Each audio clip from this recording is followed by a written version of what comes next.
Խաղաղություն բոլորիդ սիրելի քրիստոնյա ժողովուրդ, քրիստոնյա ազգ, օրհնում եմ բոլորիդ մեր Տեր ու Փրկիչ Հիսուս Քրիստոսի անունով, եղեք օրհնված։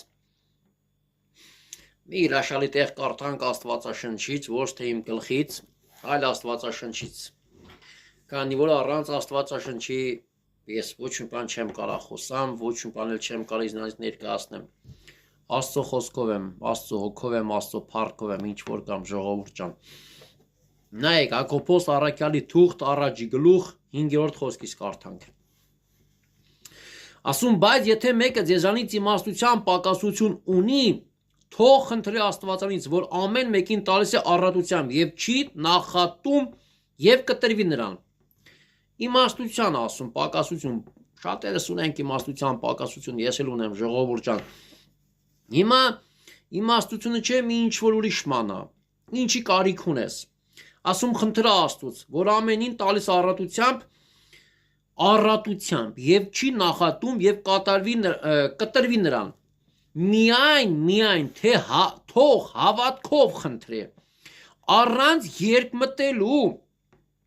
որովհետեւ երկմտողը նման է ծովի հողմակոծված եւ տատանված ալիքի։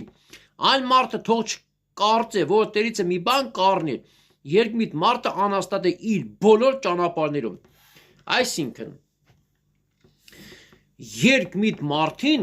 համեմատում է ծովի տատանված եւ հողմակոծված ալիքների նման։ Ծովի ալիքները ոնց է, գալիս է առաջ, նորից գնում է իր տեղը։ Գալիս է առաջ, նորից վախենում իր տեղն է եթում։ Հետա դառնում իր տեղը։ Հիմա երկմիտ մարդուն համեմատում է այդպես. քայլ ես ուզում անես հավատքով, բայց վախենում ես, բայց կասկածում ես, բայց թերավատություն ես անում, նորից հետ ես դառնում տեղը, ծովի ալիքների նման։ Ասում է, երկմտող մարդը անհաստատ է իր բոլոր ճանապարհներում, թող չկարծե, որ Տերիցը մի բան կառնի։ Ասում է,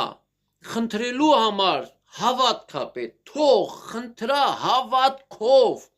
առանց երկմտելու, թող հավատա Տիրոջը, հավատքով, համարձակ խնդրա։ Մի երկմտա։ Եթե մարդը երկու մտքի է լինում, արդեն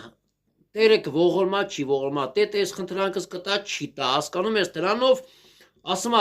մի բան չես առնի, ծովի ալիքի պես ես, տատանում ես հետ առաջ, մի վախեցի, համարձակ մոտեցի Տիրոջը, հավատքով մոտեցի Տիրոջը, եթե հավատք ունենաք այս սարին ասեք վեր կածնկի ծովը եւ